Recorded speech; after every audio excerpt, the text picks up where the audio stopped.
এখন রাজনীতি বলতে আমরা কি বুঝি? রাজনীতি বলতে বুঝি আমরা রাজার নীতি, কিন্তু আমরা কি ক্যাম্পাসে আমার শিক্ষার্থীদের, আমার ভাই বোনদেরকে আমরা কি প্রজা ভাবতেছি? তাহলে বিষয়টা কি এরকম হয়ে গেল না? আমি চাই যে রাজার নীতিতে কাজ না করে আমি হচ্ছে শিক্ষানীতি বা শিক্ষার্থীদের নীতি নিয়ে কাজ করতে। এজন্য আমি স্বতন্ত্র প্যানেল থেকে দাঁড়িয়েছি, যাতে করে আমি আমার বিশ্বাস, আমার মতামত, আমার যে সমস্যা সমাধানের যে প্রস্তুতি বা ইশতেহার, সেগুলো আমি স্বতন্ত্রভাবে অর্থাৎ নিজ উদ্যোগে উৎসাহ উদ্দীপনার সাথে আমি প্রচার করতে পারি এবং আমার সেই জায়গাটা আমি স্ট্যান্ড আউট করতে পারি। ধন্যবাদ। ঠিক আছে, আমরা বুঝলাম যে আপনি এখানে একটা বাড়তি সুবিধা দেখছেন যে রাজনৈতিক ব্যানারে ভোট চাইতে গেলে কতগুলো প্রতিবন্ধকতা থাকে, কারণ তারা তো পরীক্ষিত।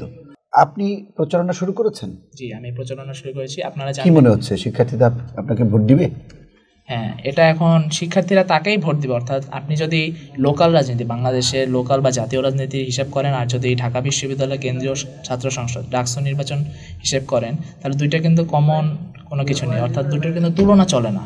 ঠিক আছে, লোকাল রাজনীতি দেখা যায় কি, আপনার যার পাওয়ার পলিটিক্স বেশি, ডাইমেনশন বেশি, বা বলতে পারি যে অর্থশক্তি, মাসেল পাওয়ার বেশি, তারাই হচ্ছে সাধারণত ভোটটা পেয়ে থাকে। কিন্তু ঢাকা বিশ্ববিদ্যালয়ের ক্ষেত্রে বিষয়টা হয় কি, তারা যাকে যোগ্য মনে করে, তারা যাকে দেখে যে কাজ করতে পারে বা কাজ করেছে অতীতে, বা যারা পরীক্ষিত, যাদের অ্যাকচুয়ালি মনে হয় যে না, সে যদি নির্বাচিত হয়ে আসে তাহলে শিক্ষার্থীদের একজন প্রতিনিধি হয়ে সে কাজ করতে পারবে, তাদের সাথে কিন্তু তাদের বোঝাপড়াটা হয় এবং তাকেই কিন্তু তারা ভোট দিতে চায়। আপনারা এমন অনেক প্রার্থী দেখবেন বর্তমানে ভিপি পদে, জিএস পদে, যারা কিনা অলরেডি মানে সেরকমভাবে প্রচার প্রচারণা শুরু করেনি, কিন্তু ততদিনে তাদের একটা ভাইব ক্রিয়েট হয়ে গেছে, তারা একটা বাস ক্রিয়েট করতে পেরেছে। ঠিক আছে, সুতরাং ভোটটা কিন্তু তাদের পাওয়ারের চান্সটা বেশি, কারণ ঢাকা বিশ্ববিদ্যালয়ের শিক্ষার্থীরা মনে করে যে এমন কাউকে তাদের জন্য আনা যে কিনা তাদের জন্য হার্মফুল হবে না, বা দলীয় এজেন্ডা বা মাদার পার্টির যে ইন্টারেস্ট সেটা সার্ভ করতে চাবে না, অর্থাৎ তাদের নিয়ে যারা কাজ করতে চায় তাদেরই তারা নির্বাচন করবে।